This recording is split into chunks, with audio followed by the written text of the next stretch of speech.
નમસ્કાર, સમાચારોમાં હું છું આપની સાથે હિરલ મહેતા। મહત્વના સમાચાર। હવામાન વિભાગ દ્વારા આગામી સમયમાં વરસાદને લઈને રેડ એલર્ટ જાહેર કરવામાં આવ્યું છે। સૌરાષ્ટ્રના કેટલાક જિલ્લામાં ભારે વરસાદની આગાહી અપાઈ છે, તો દ્વારકા, પોરબંદર, જૂનાગઢ, ગીર સોમનાથ અને અમરેલીમાં રેડ એલર્ટ આપવામાં આવ્યું છે। આ સાથે જ મુંબઈ સહિત પુણે, રાયગઢ અને રત્નાગીરીમાં પણ ભારે વરસાદનું એલર્ટ જાહેર કરાયું છે। રેડ એલર્ટને પગલે લોકો સહિત તંત્રને એલર્ટ કરવામાં આવ્યું છે। હવામાન વિભાગ દ્વારા વરસાદને લઈને રેડ એલર્ટ જાહેર કરવામાં આવ્યું છે।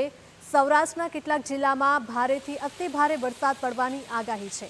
દ્વારકા, પોરબંદર, જૂનાગઢ, ગીર સોમનાથ અને અમરેલીમાં વરસાદનું રેડ એલર્ટ આપવામાં આવ્યું છે, એટલે કે આ તમામ સૌરાષ્ટ્રના જે વિસ્તારો છે ત્યાં ભારેથી અતિ ભારે વરસાદ આગામી સમયમાં ખાબકી શકે છે। આ સાથે જ મહારાષ્ટ્રના મુંબઈ સહિત પુણે, રાયગઢ અને રત્નાગીરીમાં પણ ભારે વરસાદને લઈને એલર્ટ આપવામાં આવ્યું છે। તો આ રેડ એલર્ટને પગલે લોકો સહિત તંત્રને એલર્ટ રહેવા માટે પણ સૂચના આપવામાં આવી છે।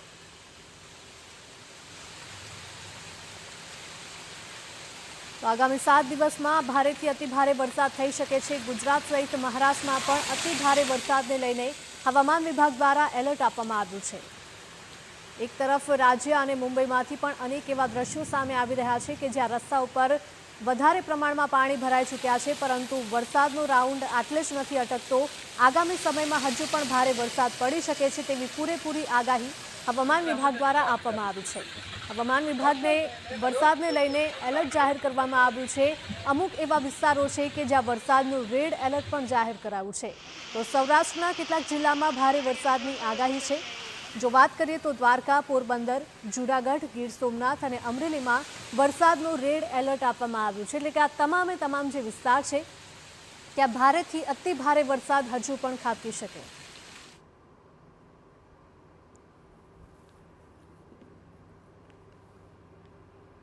हमारा संवाददाता जेके सिंह जुड़ा गया है। जेके जी, जिस प्रकार से हवामान विभाग द्वारा बताया जा रहा है कि अभी जो नेक्स्ट 7 डेज है उसके लिए रेड अलर्ट भी जाहिर कर दिया है।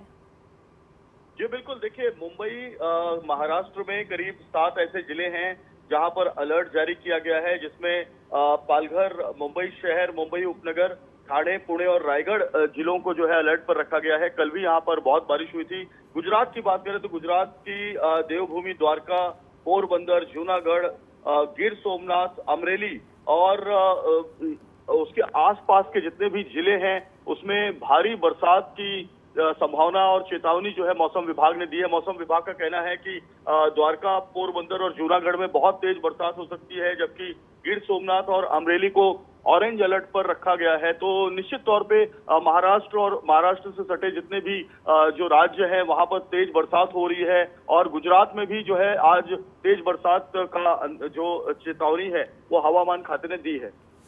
जी जेपी, धन्यवाद। तो मुंबई सहित पुणे, रायगढ़ और रत्नागिरीમાં પણ ભારે વરસાદને લઈને એલર્ટ આપવામાં આવ્યું છે અને રેડ એલર્ટને પગલે લોકો સહિત તંત્રને પણ એલર્ટ રહેવા માટે સૂચના આપવામાં આવી છે। તો સૌરાષ્ટ્રના પણ કેટલાક એવા જિલ્લા છે કે જ્યાં અતિ ભારે વરસાદ પડી શકે છે, જેમાં દ્વારકા, પોરબંદર, જૂનાગઢ, ગીર સોમનાથ અને અમરેલીનો સમાવેશ થાય છે। આ તમામ વિસ્તારમાં વરસાદનું રેડ એલર્ટ જાહેર કરવામાં આવ્યું છે। તો રાજ્યભરમાં વરસાદી માહોલ જામ્યો છે, તેવામાં ફરી એક વખત હવામાન વિભાગ દ્વારા આગાહી આપવામાં આવી છે। આગામી સમયમાં વરસાદનું જોર હજુ પણ વધી શકે તેવી પૂરેપૂરી શક્યતાઓ છે। હવામાન વિભાગનું વરસાદનું રેડ એલર્ટ જાહેર થયું છે। સૌરાષ્ટ્રના કેટલાક જિલ્લામાં અતિ ભારે વરસાદ ખાબકી શકે। દ્વારકા, પોરબંદર, જૂનાગઢ, ગીર સોમનાથ અને અમરેલીમાં રેડ એલર્ટ આપવામાં આવ્યું છે, એટલે કે આ તમામ જેટલા પણ વિસ્તારો છે ત્યાં અતિ ભારે વરસાદ ખાબકી શકે।